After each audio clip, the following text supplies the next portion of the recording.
Meu nome é Geraldo Garducci Júnior. Eu nasci dia 24 de setembro de 1961, na Beneficência Portuguesa, em São Paulo. Nessa época, o meu avô trabalhando antes de eu nascer, óbvio, ele trabalhava no banco, ele uma vez comprou um bilhete da Loteria Federal e ganhou o prêmio, o bilhete cheio, completo da Loteria Federal. Nessa época, mesmo sendo analfabetos e um pouco ingênuos, se deixaram levar pela euforia dos recursos que chegaram assim dessa loteria, e meu tio convenceu eles a montar uma rádio amadora no local. Antigamente era chamada Avenida Rui Barbosa. Era uma avenida larga, só de terra, batida na época, e depois foi rebatizada como Avenida Águia de Aia, em referência ao próprio Rui Barbosa. Nessa época, meu tio, então, com os recursos, com o auxílio do meu avô, montou a chamada radiodivulgadora da cidade, A.E. Carvalho. Aí muita gente, acho que até hoje, não conhece o que quer dizer, por que tem esse nome, Cidade A.E. Carvalho. Cidade A.E. Carvalho é porque antigamente era uma fazenda que pertencia a um senhor, eu não tenho certeza da origem dele, e era a fazenda do senhor Antônio Estevão de Carvalho. E por algum motivo financeiro, alguma inadimplência que houve na época, pelo que eu me lembro, então aquela região toda foi loteada para gerar recursos para pagar as dívidas nesse caso. Inclusive foi criado na época o Banco A.E. Carvalho, que tinha sede ali no Anhangabaú.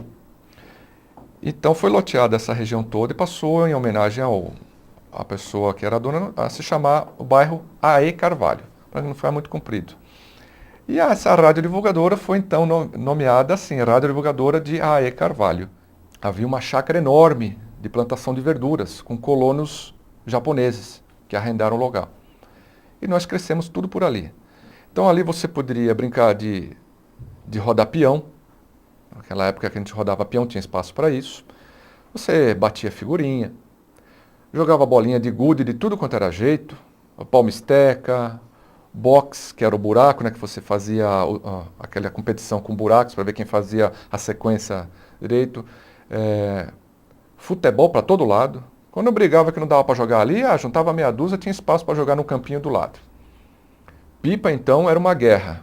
Era de morro para morro, a turma da chácara contra a turma da Águia de Aia, a turma do Coimbra. E era um festival de pipas que você olhava para o céu, você não acreditava, você perdia a conta. E quando chegava a época de festas juninas, era uma fogueira praticamente a cada quarteirão. E você perdia a conta, você não via quantos balões tinha no céu naquele período. Era dia e noite balões que você via de tudo quanto era jeito, ou formato, porque cada um desafiava, às vezes equipes que tinha na região, Itaquera, Coimbra, Jardim Nordeste, toda aquela região ali, até Curuçá também ali, não a Curuçá que fica na Dutra, na Zona Norte, a Curuçá de São Miguel. Era uma disputa ali de balões. Aí você via balão de formato de peão, de homem, formato de navio, formato de pirulito, formato de carro, de tudo quanto era jeito. Era um desafio. Naquela época não havia ainda consciência da preservação das matas, ou o perigo dos balões nas casas, nos comércios, né, da fiação. Então era uma coisa cultural muito forte.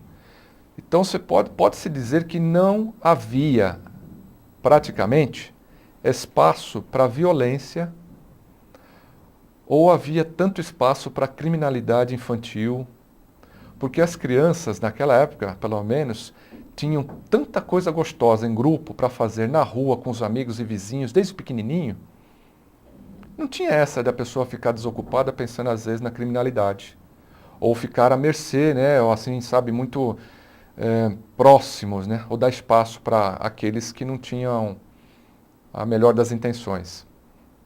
Então, nessa parte, a infância daquela época foi muito ativa.